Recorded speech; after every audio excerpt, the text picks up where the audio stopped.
A graça e a paz de nosso Senhor Jesus Cristo esteja sobre as nossas vidas. Hoje nós vamos falar das mulheres da Bíblia.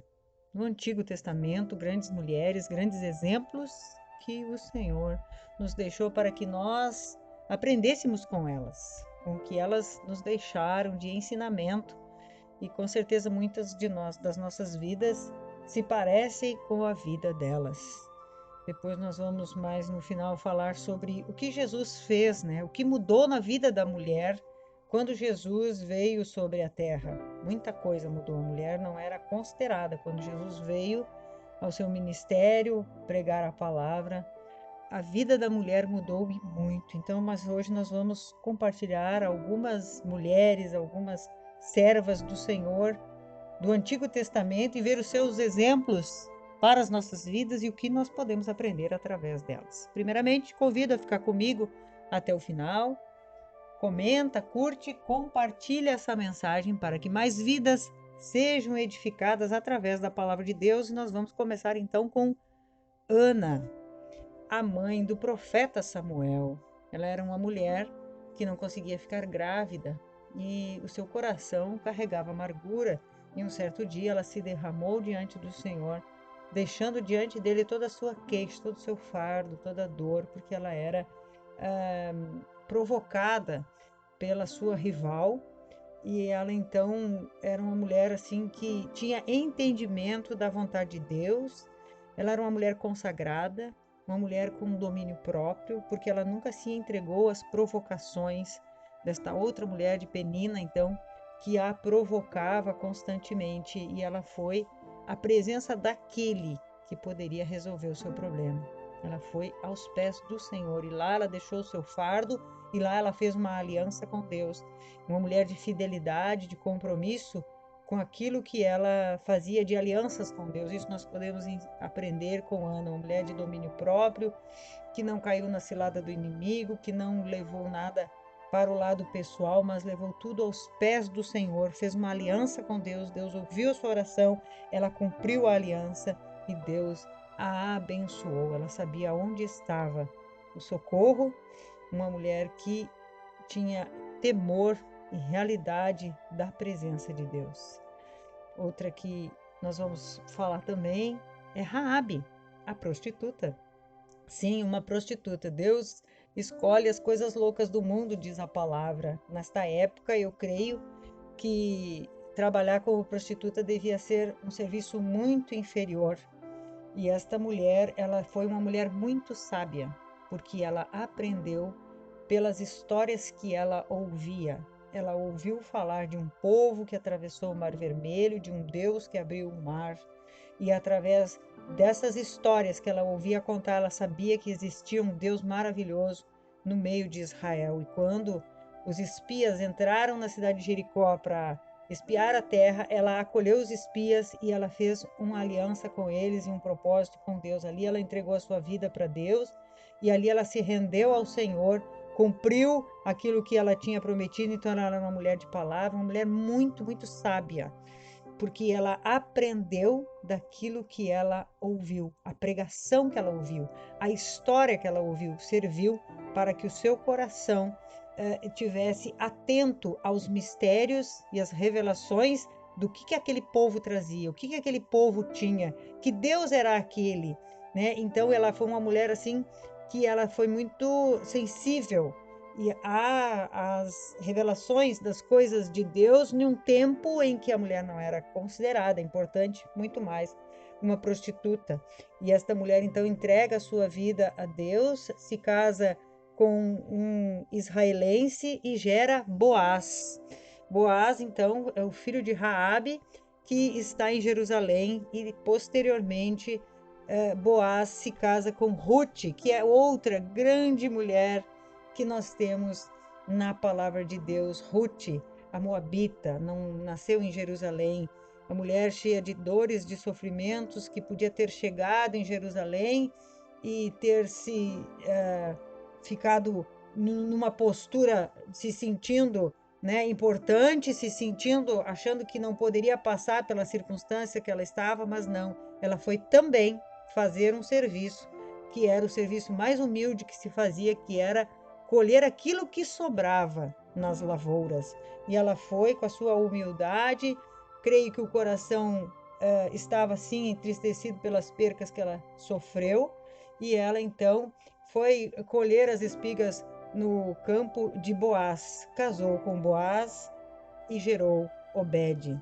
Então, estas mulheres que não eram da linhagem de Israel, que creram em Deus, Raabe, Ruth, estão na linhagem, estão na genealogia de Cristo, porque Raabe gerou Boaz e Boaz, casando com Ruth, gerou Obed, que foi o pai de Jessé e que foi o pai de Davi. Então, elas estão na linhagem real de Israel, mulheres que entenderam o que elas tinham que fazer e que confiaram em Deus e que passaram pelo processo com os corações confiando de que Deus faria algo maravilhoso e fez na vida delas.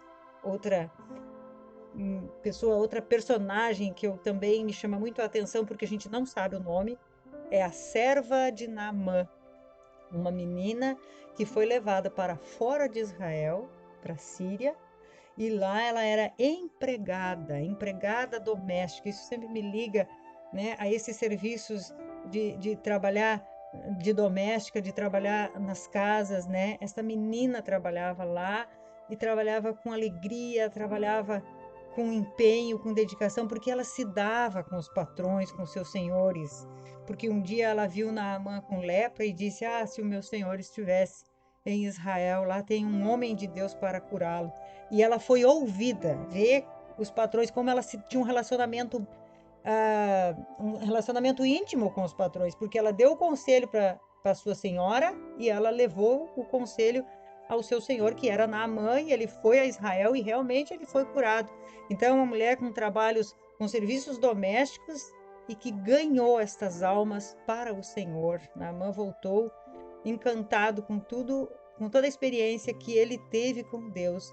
Uma menina que estava longe, podia estar amargurada com seu serviço, amargurada de estar longe dos seus familiares, da sua terra natal, fez todo o seu propósito, cumpriu o seu propósito com grande amor no seu coração, e ela tinha com certeza um grande amor pelos seus senhores, que desejava que ele fosse curado, porque ela podia dizer: "Ah, tá com lepra, né? Então ele que se vire." Não, ela quis socorrer, ela quis atender, né? Isso nos ensina muito, né? Quando a gente tem o trabalho secular, quando a gente trabalha, né? A gente tem que ter o foco de ganhar os nossos patrões, as nossas autoridades para o Senhor, e a gente ganha isso servindo e fazendo todas as coisas com amor, fazendo como para o Senhor.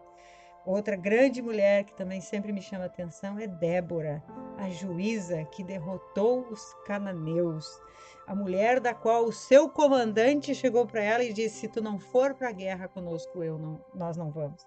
Imagina o comandante do exército querer que ela estivesse junto. Tamanha era a unção dessa mulher, o que ela produzia no ambiente, né? Quando a gente quer ficar perto de alguma pessoa, é porque a pessoa produz algo de bom dentro de nós. O comandante do exército disse que ela deveria ir junto, uma mulher valente, sabendo o que era discernir a vontade de Deus, o que era a vontade de Deus para aquele período, e ali então ela foi para a guerra. E aí nessa história também entra uma outra mulher que pouco a gente chama a atenção, que é Jael. Jael, ela então abate Sísera. Sísera era o comandante do exército dos cananeus, e o marido de Jael recebia Sísera na sua casa. Então ela recebia o inimigo, mas ela não foi conivente, ela não aceitou o inimigo dentro da sua casa, e lá dentro da sua casa ela sabia, né, a índole de Sísera, quem ele era, e ela deu cabo da vida dele, conforme a vontade do Senhor. Mulheres valentes, corajosas, que saíram, né, da sua zona de conforto, daquilo do que a mulher era determinada para fazer, casar e gerar filhos. Duas mulheres que fizeram algo extremamente fora daquilo que era estabelecido para as mulheres fazer naquela época. Mulheres que cumpriram, através da valentia, através da coragem, a vontade do Senhor. Jael não aceitou o pecado dentro da sua casa. Ela foi uma mulher forte, uma mulher determinada, que cumpriu aquilo que Deus tinha determinado para ela. Outra grande mulher da Bíblia que sempre me chama a atenção, que eu sempre me identifico muito, é a viúva de Sarepta. Numa época de escassez, Elias chegou na casa desta mulher e pediu o que comer, e ela disse que não tinha mais o que oferecer. O que ela tinha, ela ia comer e não teria mais nada para comer.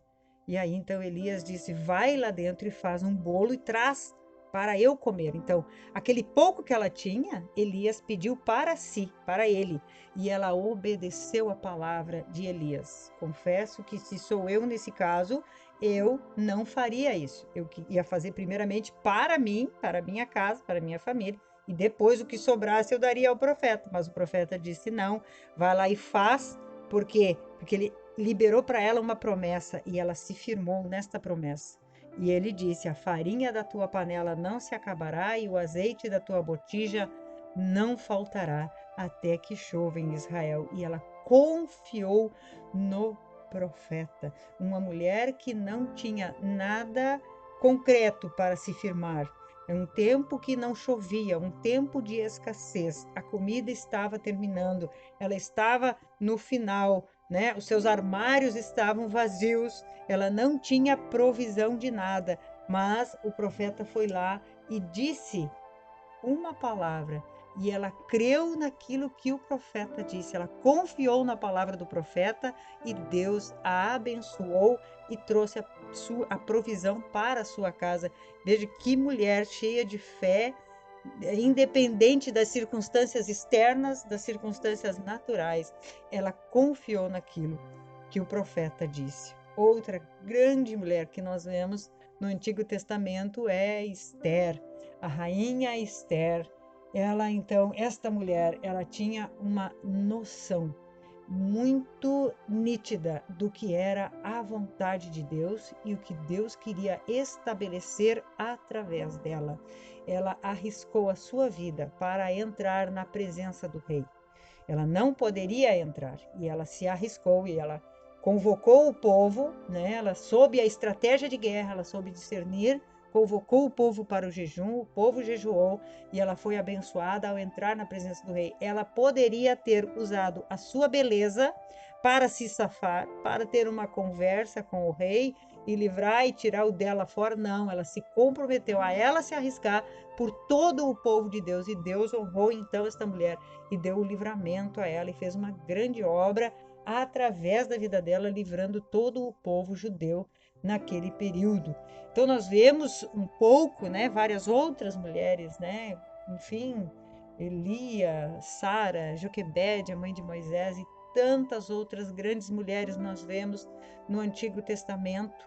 E nós vemos então depois, quando Jesus entra com o seu ministério, a vida das mulheres tomou um outro sentido, ele trouxe uma outra conotação.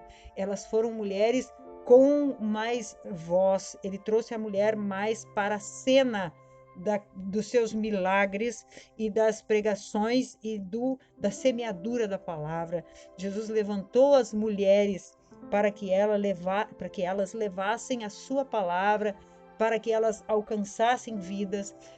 Quando Jesus estava na cruz, somente havia um homem aos pés da cruz, todas as outras eram mulheres. Então Jesus sabia quem eram as mulheres. A primeira aparição de Jesus foi para uma mulher. Jesus sempre foca nas mulheres. As leis dos países mudaram depois do cristianismo. As mulheres não eram consideradas nas constituições dos países. Isso, todo país que é cristão tem uma linha para proteger as mulheres nas suas leis. Então tudo isso Jesus mudou, grandes coisas Jesus veio fazer, porque Jesus quer uma mulher, quer uma esposa, quer uma igreja preparada para ele. Jesus está preparando esta mulher, que somos todos nós, homens e mulheres e crianças e jovens, seus servos, que o servimos na sua casa, na sua igreja, que somos membros deste corpo maravilhoso que é a igreja. Então, através das mulheres, Deus fez grandes obras, Deus quer fazer grandes obras através das suas servas, através do corpo de Cristo, que é a sua igreja, que é a sua esposa, da qual Cristo ama e se entregou por elas. Isso deve nos constranger e nos levar a meditar na vida dessas grandes personagens bíblicas para ver qual é o exemplo que elas nos dão, o que elas nos ensinam e o que nós temos que também fazer para obedecer à vontade de Deus e cumprir o nosso ministério, o nosso propósito como mulher, como mãe, de acolher vidas, de alcançar vidas e levar a sua palavra a todos aqueles que estão necessitados. Que o Senhor nos abençoe, nos guarde, em nome de Jesus. Amém.